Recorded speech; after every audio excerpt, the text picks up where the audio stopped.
We have 7 separate myths that float around quite a bit about foster care, and I'm sure you've heard many of them. The first one is that the Department of Human Services actually wants to remove children. Now, you may not have heard this, but this is a popular one. Sometimes it pops up on billboards. You'll see it in blogs. Usually these comments come from people whose children have been removed. No surprise there. But the myth is that DHS, the Department of Human Services, and in your county it might be Department of Child and Family Services, DCFS or DHS or DSS, but in any case, the child protective arm of the government in your area wants to remove children. They're kind of these evil robber barons that look for people to make even the slightest mistake, and when they do, they swoop in and take kids away for almost no reason. You hear this, and again, it usually comes from people who have had their children removed, or it might come from conspiracy buffs that also think that there are black helicopters and big trucks that drive around and do all kinds of bad things.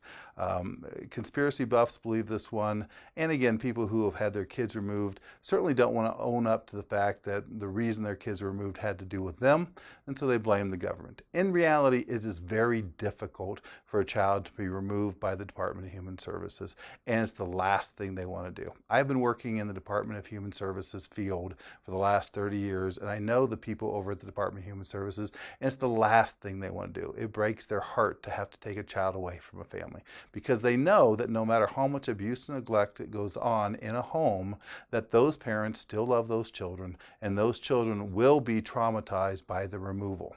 Let me say that again. The children that are removed for abuse and neglect have to have met a standard to be removed, which means it has to be serious abuse, serious neglect, and they will be re-traumatized or additionally traumatized by the removal process itself. So the Department of Human Services never wants to remove kids. And let me throw some numbers at you to help understand this. In Colorado Springs, we're in the county of El Paso, the Department of Human Services gets approximately 16,000 hotline calls every single year. Think about this. It's more than 1,000 a month, which means every Monday morning when they go and start their week, they've got 100 that they have to look at for the next 2 days, and that number keeps going. They have to do 1,000 every time, every single week. Of those 1,000 they go out and see, how many do they actually remove?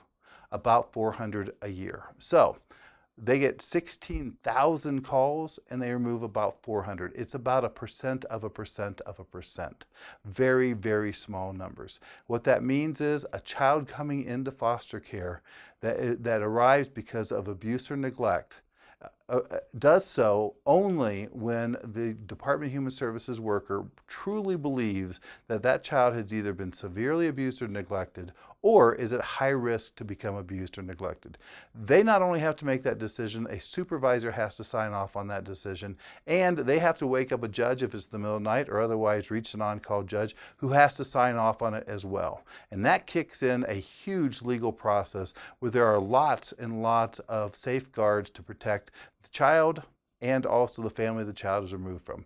The family is given an attorney called a respondent attorney. The child has an attorney called the guardian ad litem, and an entire legal process kicks in to make sure that that child was appropriately removed from that family. So once again, the first myth that we're dealing with, children are removed by the Department of Human Services and DHS wants to do this, completely busted.